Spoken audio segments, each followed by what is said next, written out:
Magbubukas pa nga lang ako kanina nang meron na ngang naghihintay na customer sa akin dito sa taas. Hi! I'm back! Alam ko namang walang may pake pero gusto ko lang sabihin na na-miss ko nga kayong lahat. Matagal-tagal nga rin akong hindi gumawa ng video dahil nga sa sobrang kabisihan ko. Hindi ko na nga rin nagagawang mag-video dahil minsan talaga ay gusto kong unahin nga itong mga ginagawa ko dahil sobrang dami naghahanap nga nitong Graham bar. Halos araw-araw nga ay nasa sold out nga itong ginagawa kong Graham bar. Anyways, tulad nga ng sinabi ko kanina na may customer na nga ako bago pa ako magbukas ng tindahan. At guess what? Kung ano nga yung kanyang binibili.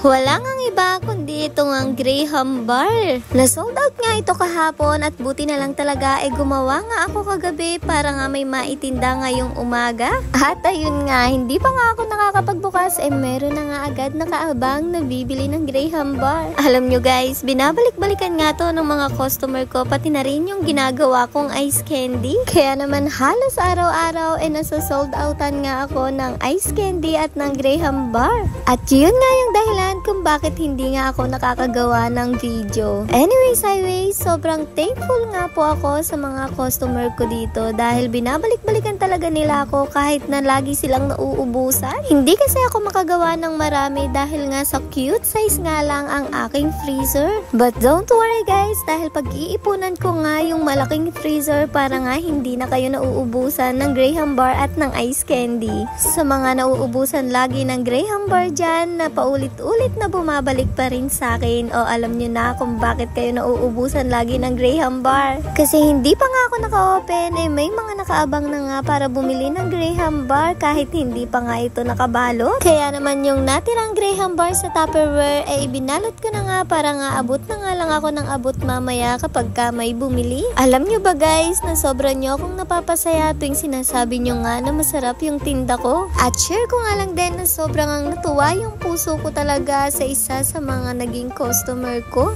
Dahil pagkatikim pa nga lang niya sa Graham bar hindi nga lang masarap yung nasabi niya, kundi pa ulit-ulit nga niyang sinasabi na sobrang sarap nga daw ng Graham bar na kinakain niya. At hindi na nga siya nakataste kasi napatanong na nga siya kung ako nga daw ba yung gumagawa nun. Kaya naman imbis na isa lang yung bibili niya napabili tuloy siya ng 4 pa. Anyways, after ko nga magbalot ng Graham bar itinuloy ko na nga itong ice candy ginagawa ko. Dahil isa nga rin to sa na-sold out ko kaya naman gumawa na nga ako ng maraming Magnum ice candy. Dahil bukod sa Graham bar ko nga eto nga ang kauna-unahang naging bestseller ko dito sa tindahan. At habang tinatapos ko nga itong ice candy meron nga 3 dalaga na bibili ng pizza. Kaya naman pinapili ko na nga muna sila habang gumagawa nga ako ng ice candy.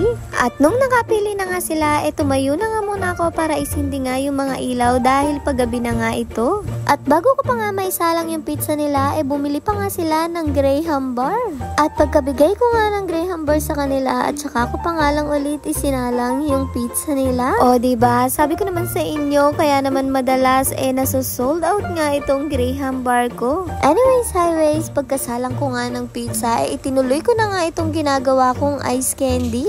At very fast forward nga maya-maya nga lang ay naluto na nga yung pizza nila kaya naman hinango ko na at saka ko nga in-slice at binigay na nga sa kanila. Well, thank you so much ladies. At after nga nun ay tinuloy ko na nga ulit itong ginagawa kong ice candy. Sobrang diwara nga gawin itong ice candy na to at ewan ko nga ba kung bakit gusto kong pinapahirapan yung sarili ko. Anyways, natapos na nga akong gumawa ng ice candy at kung makikita nyo nga meron na nga akong ginawa kanina at itinuloy ko nga lang itong ginawa ko nung huli. Inuna ko lang talagang ibalot lahat yung Graham bar muna dahil mayat maya nga may bumibili nga nun. So very fast forward nga natapos na nga ang maghapon at gabi na naman kaya naman nakapagsara na ako ng tindahan. At syempre, chinek ko na nga din kung magkano nga yung naging benta ko at sobrang thank you Lord dahil hindi nga ako nasizero.